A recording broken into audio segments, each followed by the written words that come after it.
بسم الله الرحمن الرحيم أعوذ بكلمات الله التامات من شر ما خلق بسم الله الذي لا يضر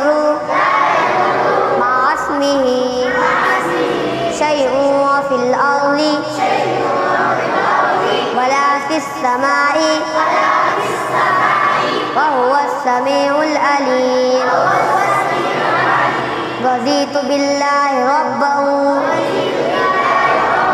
وبالإسلام دينا وبمحمد صلى الله عليه وسلم نبيا